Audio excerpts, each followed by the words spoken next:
morning, viewers. Welcome to my brief devotion titled Fresh Bread. And I do hope that it makes an impact in your life as you begin a new day in Christ. My devotion this morning is titled Salvation is Only in Jesus' Name.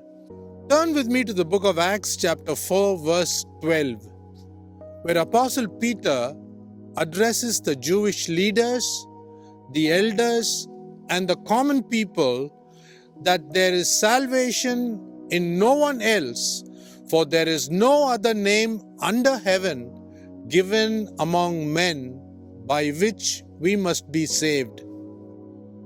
Though when the church was started in Acts 2, it was purely Jewish, by the time we come to Acts chapter 10, we find that God ropes in the Gentiles in Cornelius' home. The God of the Bible called Yahweh in the Old Testament, who became Jesus Christ in the flesh, is God of every human being who was born, living today, or even dead and buried.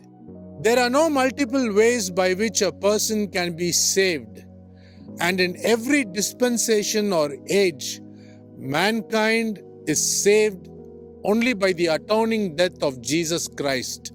Read Revelation chapter 13, verse 8.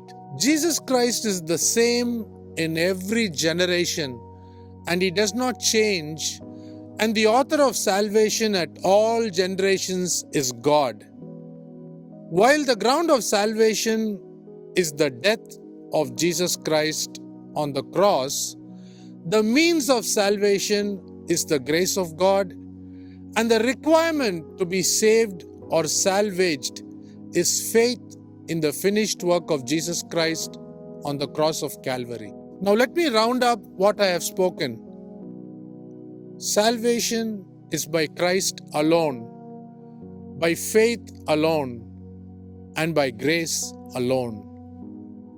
The only condition that God has placed before us is that we do not run after money in this world and get separated from Jesus Christ. Hebrews chapter 13 verse 5 very clearly teaches us that if we are content and we lead a life free from the love of money, Jesus Christ will never fail us nor forsake us.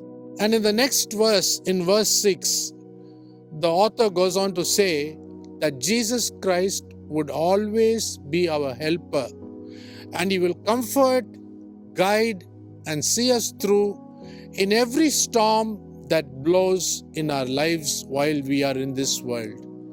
Think about this today. Have a great day.